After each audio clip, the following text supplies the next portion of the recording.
founder and editor of the Free Press, which is an absolute gift to dialogue in this country. Bari Weiss, thank you for being on the show. Thank you so much for having me. And really, thank you, Chris, so much for everything that you've done to report on this story over the past year. I've been watching, and like so many Americans, I'm really grateful. What am I missing?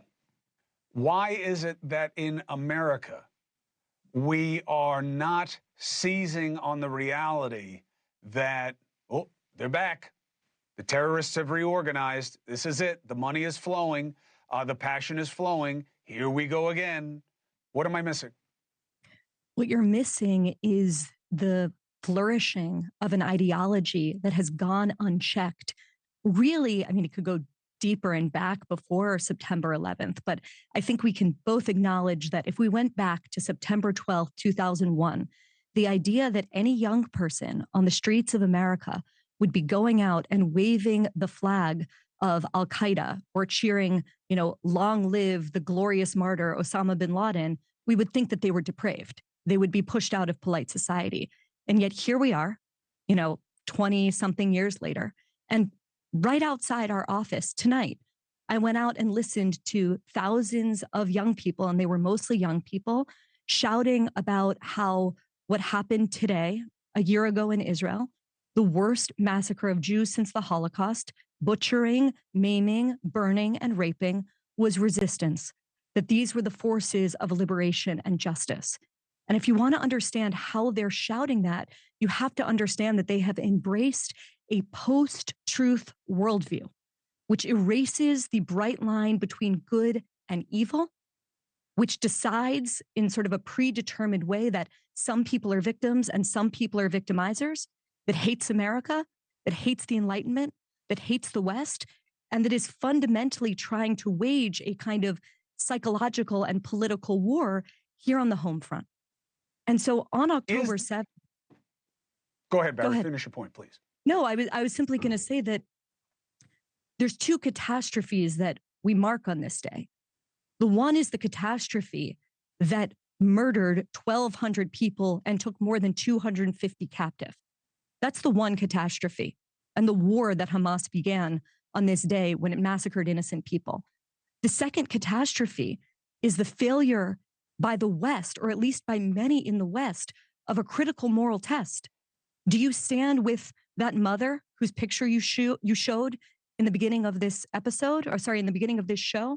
Young mother Shiri Bibas with her 9-month-old baby and her 4-year-old redheads clinging to them? Or do you side with the barbarian who dragged them into the tunnels under Gaza? The fact that we even have to have that discussion is a sign of how far the rot in this country has traveled. And it's a sign of the stakes of this war that we're in for the West, and how crucial it is that we summon all of our courage and all of our conviction to fight it. Iran, as the unspoken enemy too often in American political dialogue, why do you believe there's such a gentle touch when it comes to that country, and what do you think has to change no matter who wins in this election? I think that there is a foolish worldview, groupthink, that's embraced by many in Washington and has been going back to the Obama administration, that believed that the way to stop Iran from getting nuclear weapons was, they called it the JCPOA or the Iran deal. I would call it appeasement. And we've seen, whether you agreed with it or not at that stage, I don't think it's possible, given the fact pattern, to now defend that worldview, to now defend that policy.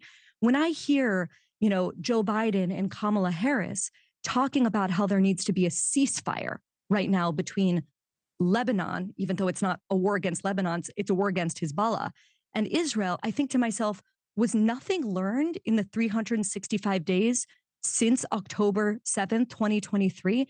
How can there be a ceasefire with a genocidal group at a democracy's border, one that has been waging war since October 8th and has displaced something like 80,000 Israelis, effectively letting a terror group redraw the boundaries of the northern part of the state of Israel?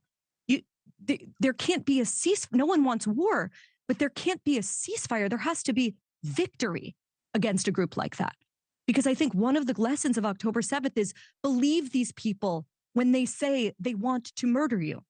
When the Ayatollah gets up, the supreme leader in Iran got up over the weekend and gave a sermon for the first time in 5 years, talked about how the malicious regime of Israel needs to be destroyed or something along those lines. He's not speaking metaphorically. Believe them in what they're saying. That is one of the great lessons of the past year. And the fact that we can't speak plainly, regardless of your political party, about the threat that Iran poses, about its alliance with China, Russia, North Korea. Hey, thanks for watching. Go to joinnn.com to find NewsNation on your screen. And don't forget, click the red subscribe button below to get more of NewsNation's fact-driven, unbiased coverage.